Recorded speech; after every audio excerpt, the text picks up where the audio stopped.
yes that you did. Your picnics on the knoll and all your exercise in bed is just a masked game. It's a masked game. You hit the pub at 9, looking for a room. All you ever get to den where some drunk hit you in the boot. It's a masked game. It's a masked game. Yeah, you hit the pub at 9, looking for a room. You leave alone when it closes. There's some tinnies in the boot. That's a masked game. Masked game.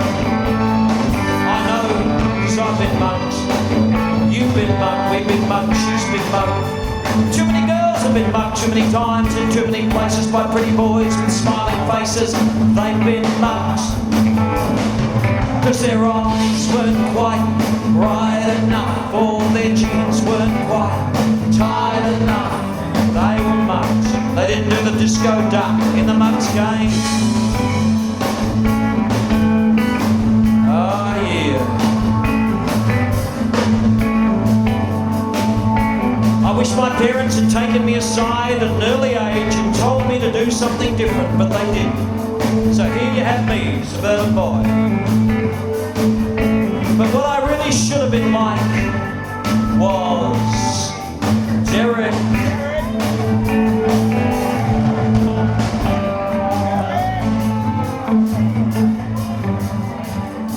Okay, now it's 1979 New Year's Eve. And my mate, Derek, drives a Celica. He's a salesman. He wears flares. He's got a mustache. He's 26, trying to look 21, and he looks 32. He knows the name of every doorman of every nightclub in Perth. Doesn't matter whether it's the Peppermint Cloud or Beethoven's. But tonight, last week, he met this gorgeous girl at the club, Sandra. They went back to his place. They played some Eagles records, a little bit of LRB. But when it came to the big moment, I'm afraid Derek had just had a bit too much Blue Nun. So tonight, he's down there, he's in the store, he's going through the bottle shop because he's going to Sandra's place for a big party. Of course, Derek's looking on the bottom shelf. Yeah, some expensive down there. Ah, this looks good. Blue Nun and Lake Tower. Yeah. Just as he's about to pay, he sees this long-haired surfing guy going past him. Oh, yeah. 5 cans to double scotch, mate. All the girls say, Zongo, that's Zongo. Oh. Zongo's standing on the corner. Where's Rory? Where are you, Rory? Well, where Rory is, Rory's in his Holden Sandman panel van, and he comes so fast across the Fremantle traffic bridge and overshoots the lights, hits the lamppost goes down, blacking out in the entire North Fremantle area, and trapping Derek in the freezer. Now what happens by a quirk of fate? It's a couple of days before they repair the lights, and by a quirk of fate, the pub was in receivership, and the pub sits there for years and years. They strip everything of value out of it. They even go into the freezer and take out the grog that was in there, and they see this frozen effigy there, and they just think it's an old Pinto Man poster, you know. But it's actually Derek. He's still frozen. And Derek remains frozen for 40 years. Only last week did someone leave the door open at the freezer, which was then at some up at Welsh Pool somewhere. Or no, it's back here, that's right. And Derek is defrozen. So after 40 years, Derek is back out, and he's got his Blue Nun. Walks back out onto Stirling Highway. Somebody's taken the fucking Celica!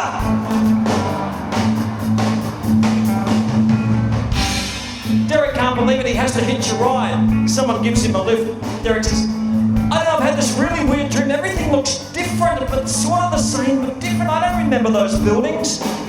Somebody must have slipped the same date rape drug that I use, you know, to me. Not that I've ever been able to use it on anyone because I've never lasted long enough with a girl in the same room. But, you know. The guy says, oh, I don't know, you're looking pretty weird, man. Derek says, I've almost got a feeling that it's sometime in the future, but it can't be because Barnsley's still on the radio. I'm still hearing Kaysan every time I turn on the radio. Anyway, Derek gets up to what he thinks is the peppermint cloud. Gee, these people are dressing a little differently. However, and as he looks into the audience, is that Sandra? She looks exactly like her. Sandra comes towards him. Hey, are you Sandra? Oh, I do have a great aunt called Sandra. I'm Sandrina. Hi, Sandrina. I'm Derek. Hey, I bet you're not a Virgo. What do you mean? Hey, listen, Sandrina. Let's go back to my place. Let's go back to my place and listen to a bit of Eagles. Oh, yeah, I love the Eagles. Do you? Yeah. Yeah, I really love Howie. I think he's fantastic.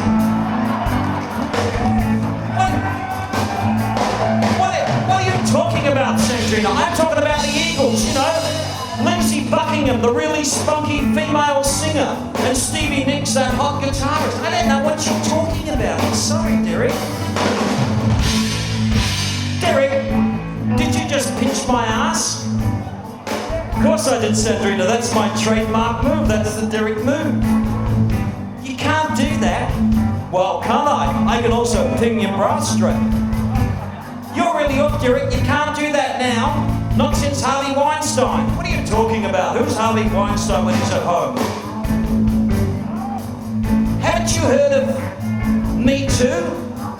Me 6, I don't care about Me Too.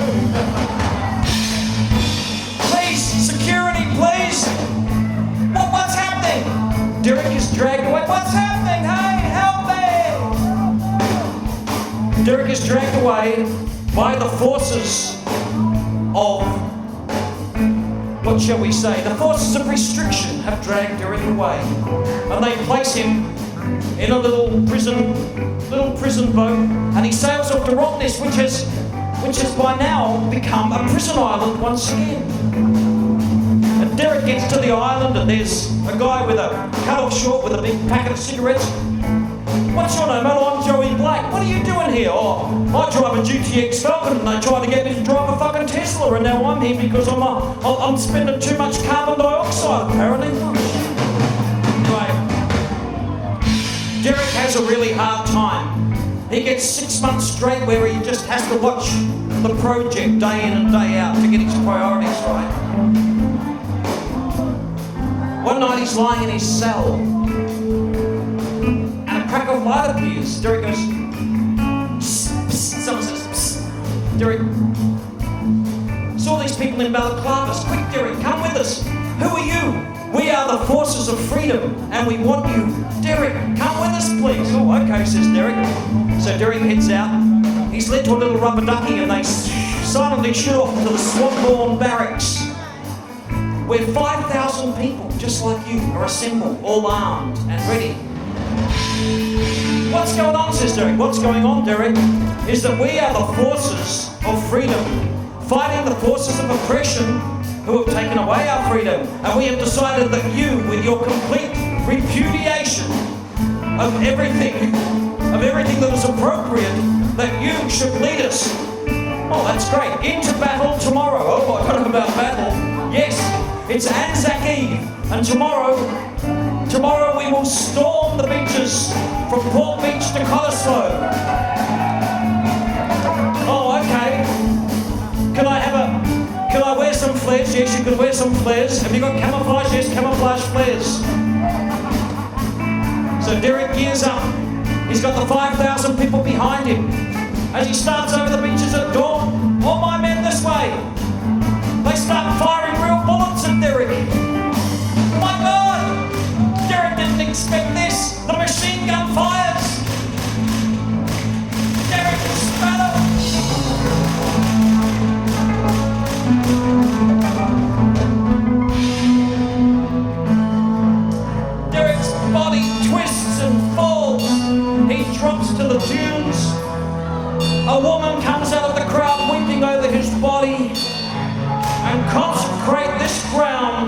to Derek the freedom fighter.